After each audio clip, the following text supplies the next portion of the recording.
Selamat bertemu Ibu Bapak dan saudari-saudara terkasih. Pada katekesi singkat hari ini kita mau bicara tentang sakramen baptis. Kita tahu dalam situasi normal yang punya wewenang untuk baptis, memberikan sakramen baptis ialah kalangan hierarki, yakni uskup, imam, dan diakon kalau diberi wewenang khusus dari uskup. Tapi bagaimana kalau keadaan tidak biasa atau keadaan darurat?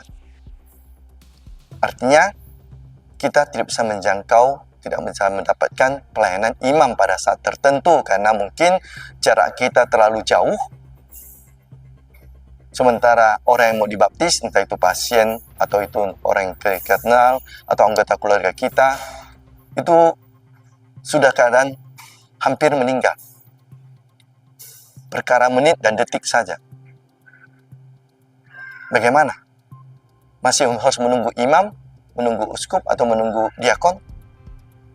Dan kalau mereka datang sudah terlambat, maka pada saat seperti itu, di mana kita tak bisa menjangkau imam karena jarak terlalu jauh, atau mereka sendiri ada tugas lain di luar yang tak bisa dihubungi saat itu, maka gereja mengizinkan demi keselamatan dan kebaikan orang yang ingin menjadi Katolik itu, gereja mengizinkan awam Katolik, bahkan yang tidak Katolik sekalipun, boleh membaptis orang tersebut.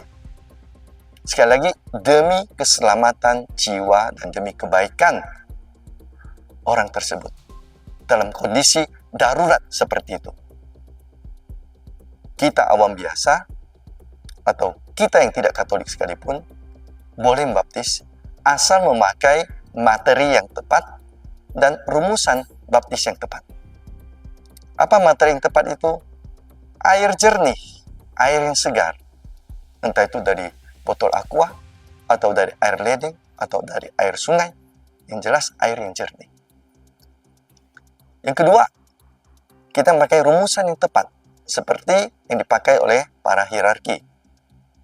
Kita sebut nama orang kudusnya. Kalau dia laki-laki, dia pilih entah nama Petrus, Andreas, atau Yakobus, atau apapun. Yang perempuan, saya Maria, atau Margareta, atau Lucia, atau siapapun. Nah, caranya sama seperti imam membaptis.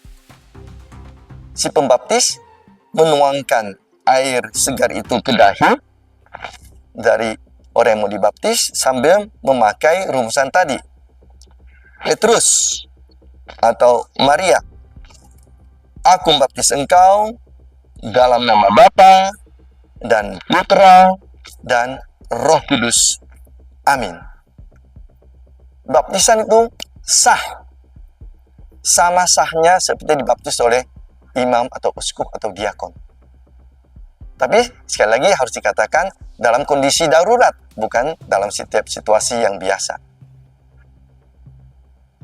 Nah, setelah selesai membaptis, kita nanti laporkan hal itu ke paroki di mana tempat itu berada, supaya dicatat dalam buku baptis dan orang itu tercatat sebagai anggota gereja Katolik yang sah mulai saat itu.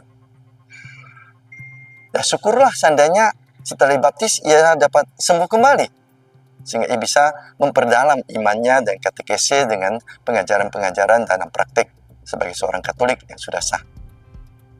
Tapi seandainya dia sudah setelah dibaptis dia berpulang sebagai anak Allah yang telah diselamatkan, yang telah dibersihkan dari segala dosa dan kesalahannya.